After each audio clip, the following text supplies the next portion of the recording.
How hard is it to kill somebody? It's not that difficult. Yeah, I confess, Father, I confess, cause I've been living wrong. What's going on, carnalitos? So before I start this one, I'm gonna dedicate this to that youngster I spoke to, I believe it was last Friday on my live. I spoke to him for, I don't know, a good 20 minutes after we stopped. 17 years old, about to have a kid, and he's on the fence about that gang life, man. And that gang life has a lot to do with murder. You know, when we're young, myself included, we thought that, doing a murder, going out and putting in work for the neighborhood, that was like the peak of your gang career, let's say. And it's not what you think, brother. You know, killing somebody, shooting somebody, pulling the trigger can be done by a 5-year-old kid. It can literally be done by a 5-year-old kid. And every year out here in America, you hear a story of some child getting killed either by their brother or sister or cousin because you apparently leaves a gun out. Kid comes in there, grabs a gun, and kills somebody. That literally will tell you that pulling the trigger, that's not the hard part, man. Taking that person's life, that's not the hard part, man. The hard part is living with the consequences. After you commit your little jale, whatever it is, you're going to get caught, first of all. You're going to get caught, and then you got to pay the piper. You're going to go from county jail, fighting it for a couple years. You're going to go to prison for decades at a time. You're going to pretty much abandon your kid, abandon your son, daughter, wife, mother, what have you. When you do this kind of stuff, you better be ready to pay the piper, because a lot of times we sit there and we do stuff without even really looking at the bigger picture. A lot of times we sit there and think we're going to die at the age of 25. But guess what? The majority of you that are listening to this, you're not going to die at 25. You might die in 25 years in prison or 50 years in prison. But most of you guys that are listening to this now that are younger, young teenage kids, you're not going to die by the age of 25. That's something that we used to think I used to think as kids. I'm sure some of you guys do too. You're living such a fast life that you can't see past that small little bridge of being 25. But eventually you will. And the only thing is, are you going to wake up in a concrete box, still looking at another 20 years? Or are you going to be out here in the streets taking care of your family like a real man should? We think when we do these holidays that the homies are going to martyr us, that they're going to put these big old statues out there, or put these big old drawings with so-and-so, busted for muerte, this, and that. Well, let me tell you something, man. That just ain't the fucking case. I, right now, had a few homies get out in the last few years who been busted since about 91, man. And pretty much, I would say 80% of my neighborhood had no clue who these guys were. Most of these guys haven't even been around. I think I saw one at the park a few months ago, but they're disappeared from the neighborhood, and I completely understand. They gave 23 hard years of prison life for the hood, and at the end of the day, it was for none, dude. They got nothing out of it. Nobody took care of their kids. Nobody really sent them any money. I'm sure there's a few homies here and there that sent them, but for the most part, the hood's gonna forget about you, man. I got homies in there right now that I personally talk to on every bi-weekly basis, doing murder, 45 years to life. And let me tell you, I could hear in the voice, man, they regret it.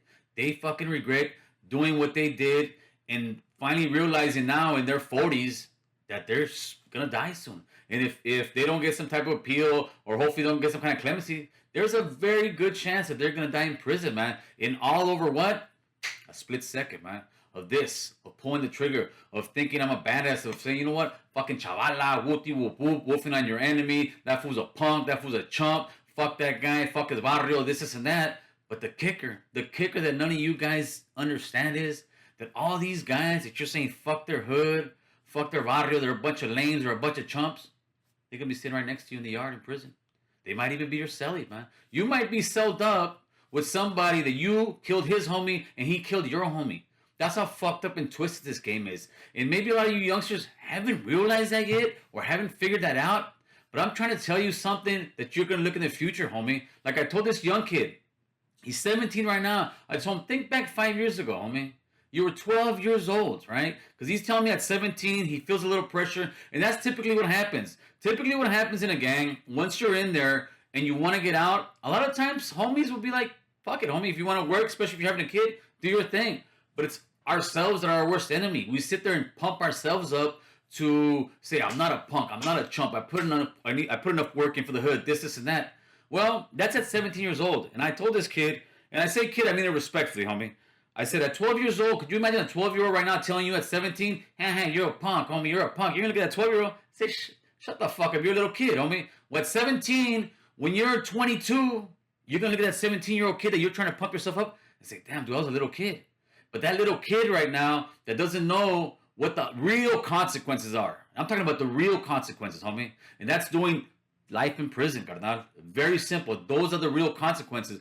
When you're 17, you don't know that, dude. Like I said, you think you're going to die soon. You think that you're going to go to prison and it's going to be like, I don't know, like you made it to fucking Harvard or you made it to the pinnacle of gang life. But the pinnacle of gang life is a fucked up existence, man. It's an existence where you're going to be taking orders from somebody else, where you're going to be told when to use the restroom, when you're going to be told when you're going to go to visit, when you're going to be told when to come out of your room. You're going to be told every minute of the day what the fuck to do and not to do. You don't have the choice of just saying, you know what, I'm going to go to the park right now.